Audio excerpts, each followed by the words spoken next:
அதாவது நீயும் உன் தம்பியும் சேர்ந்து கூட்டா ஒரு செருப்பு கடை ஆரம்பிச்சீங்க. ஆமாங்க. இப்ப உன் தம்பிக்கு அந்த கடையில எந்த விதமான பங்கு இல்லைன்னு அடிச்சுடணும். அது எப்படியா முடியும்? ஏங்க முடியாது. எனக்கும் என் தம்பிக்கும் எந்த விதமான பார்ட்னர்ஷிப் கிடையாதுங்களே. உன்னோட கூட்டு சேர்ந்து இருக்கிறது உன் கூட பிறந்த தம்பி தானே? ஆமாங்க. அக்ரிமெண்ட் பண்ணிக்கலங்கிறதுக்காக உன்னை நம்பி இருக்கிற உன் தம்பியை மோசம் நினைக்கிறியே, நல்லா இருக்கா? நீ உருப்பியா? Idiot nonsense. எனக்கு நீ ஜூனியரா சீனியரா? ஜூனியர். நான் பேசும்போதெல்லாம் குறுக்க ஏன் நான் பேசுறேன்? நியாயம் பண்றது எப்படி சார் சொல்லாம இருக்கிறது? ரத்த பாசமே இல்லாம கூட பிறந்த தம்பியை மோசம் பண்ணணும்னு நினைக்கிறான். போடா ஃபூல். ரத்த பாசத்துக்கு சட்டத்துக்கு என்ன சம்பந்தம்? நம்ம கிட்ட வர்றது அண்ணன் தம்பி வழக்கா இருந்தான்னா, அப்பம் பிள்ளை வழக்கா இருந்தான்னா கொஞ்சமா நியாயம் பார்க்க வேண்டாமா? நியாயம் உள்ள கட்சியை ஜெயிக்க வைக்கிறதுக்கு என்ன போல லீடிங் லாயத்தை ஏன் வருவானே? ஆஃப்டர் ஆல் நீயே போதுமே. இருந்தாலும் கீப் குவைட். தங்கசாமி சார், நீ ஒண்ணும் பயப்படாத. பயப்படலைங்க. உன் தம்பி அந்த செருப்பு கடையில முதலே போடலைன்னு அடிச்சு விடுறேன். அவ்வளவுதாங்க. சார், அவசரப்படப்படாது. யோசனை பண்ண வேண்டிய விஷயம். இதுல என்ன இருக்கு யோசனை பண்ண? ஒண்ணு இல்ல, அவ 2 பேரும் அண்ணன் தம்பிகள். பிரதேஷ் அவ வச்சிருக்கிறதோ செருப்பு கடை. என்ன கத்திரிக்காய் கடை நான் சொல்றேன். நீங்களோ லீடிங் லாயர். சட்ட ஞானத்தால அவ 2 பேரையும் பிரிச்சுடுறேன்னு வச்சுங்கோ. டெஃபினட்டா. தெய்வாதீனத்தால அவ 2 பேரும் ஒண்ணு சேர்ந்து அதே செருப்பு கடையில உட்கார்ந்து இருக்கும் போது நீங்க அந்த பக்கம் போனே இல்ல. அண்ணன் தம்பிகளை பிரிச்ச உங்களை பார்த்து ஆத்திரப்பட்டு அவ உங்களை அடிக்கணும்னு நினைச்சுட்டான்னு வச்சுங்கோ. செருப்பு கடையில உட்கார்ந்து இருக்கிற அவ உங்களை அடிக்கிறதுக்கு கம்பையா தேடிட்டு போவா. யோசனை பண்ண வேண்டிய விஷயம்தான். நீ கோர்ட்டுக்கு போ, அப்புறம் வரேன். சார்,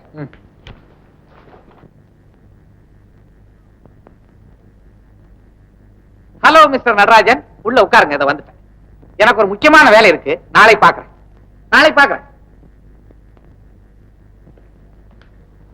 என்ன சார் இது? ஏகப்பட்ட கேசுகளை ஒத்துக்கிட்டு அவஸ்தப்படுறீங்க போல இருக்க. என்ன சார் பண்ண சொல்றீங்க? எல்லாரும் உங்க மாதிரி அதிர்ஷ்டக்காரரா பிறக்க முடியுமா? நான் அதிர்ஷ்டக்காரனா? ஆமா, ஒரு கோடீஸ்வரனுக்கு மேனேஜரா இருக்கிறதுன்னா அதிர்ஷ்டம் இல்லாம என்ன சார்? அவருக்கு மேனேஜரா இருக்கிறதுனால எனக்கு பெருமை இருக்கலாமே தவிர பிரயோஜனம் இல்ல சார். மிஸ்டர் தயாளனுடைய நம்பிக்கைக்கு பாத்திரமான நீங்க இப்படி ஒரு குறைய மனசுல வச்சுக்கிட்டு இருக்கிறது எனக்கு ரொம்ப வேடிக்கையா இருக்கு. அவரால் நடத்தப்படுற அநாத விடுதிகள் எத்தனை? அவர் செய்யற தான தர்மங்கள் எவ்வளவு? அதெல்லாம் சத்தம் சார். ஆனா சுருக்கமா சொல்றேன், என் முதலாளி ஒரு பெரிய ஆலமரம். அதன் நிழல்ல இழப்பாரலாமே தவிர வளர முடியாது சார், வளரவே முடியாது. Don't worry mister Natarajan. இந்த உலகத்துல உள்ள புல் பூண்டுகள் கூட நிமிஷத்துக்கு நிமிஷம் வளரும் போது உங்களை போல உள்ள அறிவாளிகள் வளரணும் நினைக்கிறதுல தப்பு இல்லையே. நீங்க வளரக்கூடிய வழியை கண்டுபிடிங்க, நான் ஹெல்ப் பண்றேன் சார். அந்த நம்பிக்கை எனக்கு இருக்கிறதுனாலதான் முதல் தடவையா என் மனசை திறந்து சொன்னேன். அது சரி, இப்ப நீங்க வந்த விஷயம்? நம்ம முதலாளி அநாத விடுதி கட்டுறதுக்கு நிலம் வாங்கினாரே, அதுல தனக்கும் சொந்தம் இருக்குதுன்னு ஒருத்தர் கேஸ் போட்டிருக்கான். அப்படியா? சிங்கப்பூர்ல இருந்து மிஸ்டர் தயாளன் வரட்டும், அவரை கலந்துகிட்டு ஒரு ஸ்டேட்மெண்ட் தயார் பண்ணி கோர்ட்ல தாக்கல் பண்ணுவோம். அவர் எதுக்கு? அவர் தானே எதிரி, அவர் தான் கையெழுத்து போடணும். அவர் கையெழுத்து போட்டு கொடுத்த வெத்து பேப்பர்கள் என்கிட்ட ஏராளமா இருக்குது, அதை யூஸ் பண்ணிட்டா போச்சு. வெத்து பேப்பர்ல மாத்திரம் தான் கையெழுத்து போட்டிருக்காரா? ஸ்டாம்ப் பேப்பர், செக் புக் எல்லாத்திலையும் கையெழுத்து போட்டு கொடுத்திருக்காரு. என்ன சார் யோசிக்கிறீங்க? ஒண்ணு இல்ல, அவர் கையெழுத்து போட்டு கொடுத்த பேப்பரை பத்திரமா வைங்க. ஒரு காலத்துல உங்களுக்கு பயன்படும். புரியுதா? புரியுது சார், ரொம்ப நல்லா புரியுது சார்.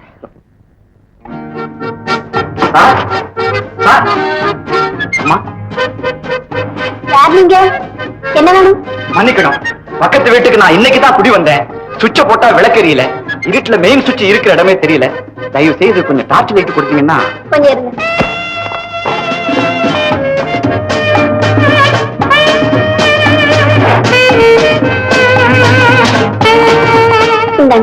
ரொம்ப நன்றிங்க.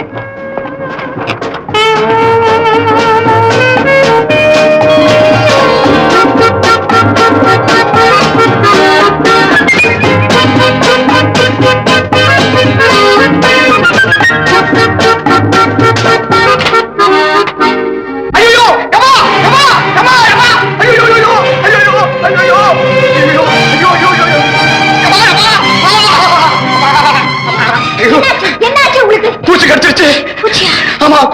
என்னாச்சு? உடம்பெல்லாம் சிப்புன்னு விஷயம் ஏறுது. இங்க கை காட்டுங்க. கையை தூக்க முடியலையே. இது கொண்டாங்க, இது கொண்டாங்க.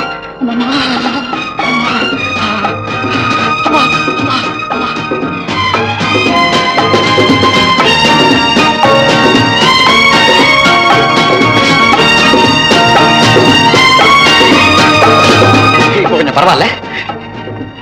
அப்ப நான் வர்றேன்.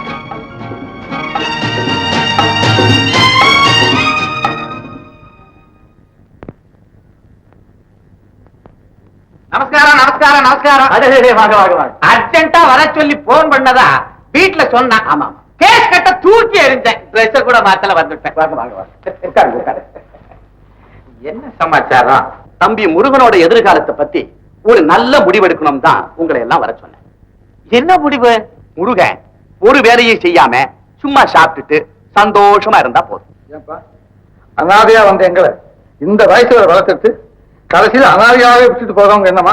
அனாதையா விடுறேனா? என்ன இங்க இருக்கிற என் சொத்துக்கள் எல்லாத்தையும் உனக்கு ஆதரவா வச்சுட்டு போறேன்னு சொல்றேன்ப்பா. அப்பா எவ்வளவு சொத்து இருந்து என்னப்பா பிரயோஜனம்? ஆனா பிறந்தவனுக்கு அவனுக்குன்னு ஒரு தொழில் இருக்கும். இல்லன்னா அனாதான்ப்பா. Very good.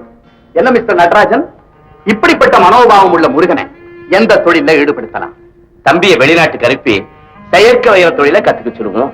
நம்ம ஊருக்கு வந்து ஒரு தொழிற்சாலையை ஆரம்பிச்சு கொடுத்துருவோம்.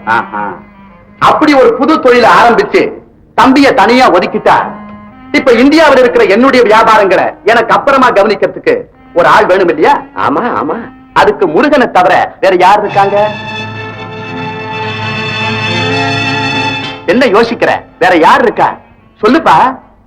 ஆமாமா, வேற யாருமே இல்ல. அதனால முருகனை உன் கூடவே வச்சிருந்து வியாபார நுணுக்கங்களையும் வரவு செலவு கணக்கையும் அவனுக்கு சொல்லிக் கொடு. கரெக்ட். நீங்க என்ன சொன்னீங்களோ அதைத்தான் நானும் நினைச்சேன். ஆனா அங்க இருந்து வரட்டுமேன்னு காத்துக்கிட்டேன். சரி அப்போ பாப்பறேன். மிஸ்டர் நடராஜன், நான் நாளைக்கே சிங்கப்பூர் புறப்படுறேன். வேண்டிய ஏற்பாடுகளை செய்யுங்க. முருகா, எவ்வளவு சீக்கிரம் முடியுமோ அவ்வளவு சீக்கிரமா நடராஜன் கிட்ட இருந்து வியாபார நுணுக்கங்களை தெரிஞ்சுக்க. நான் ஏன் இப்படி சொல்றேன்னா, ஒருத்தன் சொத்துக்களை நம்பி ஒருவேளை வாழ்ந்தாலும் வாழலாம், ஆனா அடுத்தவனுடைய அறிவை நம்பியே வாழ முடியாது, வாழவும் கூடாது. எங்கிருந்தோ வந்த பையன் எனக்கு போட்டியா வந்துட்டான்ல, அந்த அனாத பையனை மறுபடியும் அனாதையாக்கி நடு ரோட்ல நடக்க விடல. நான் நடராஜன் இல்ல, யார் நடராஜன் இல்ல. முருகா, ஒரு பெரிய பொறுப்புல ஒருத்தனை வைக்கிறது முள்ளு மேல துணியை காய போடுற மாதிரி. அந்த பொறுப்புல இருந்து அவனை வெளியே போக சொல்றது முள் பட்டு துணி கிழியாம எடுக்கிற மாதிரி. இதுக்கு சாமர்த்தியம் மட்டும் போராது, நிதானமும் தேவை. நான் சொல்றது முருகா, நாம பேசுறத யாரோ ஒட்டு கேட்கிறாங்க. எஸ்.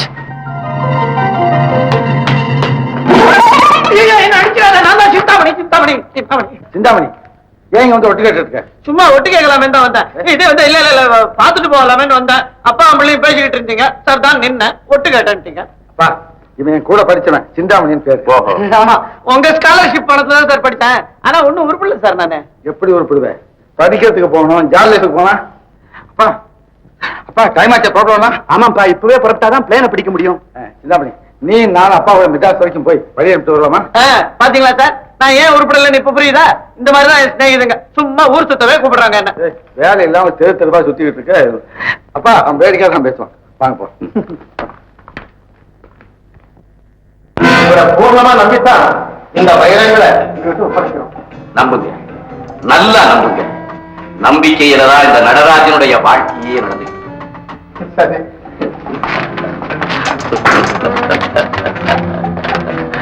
அப்பா நாங்க வர்றோம்.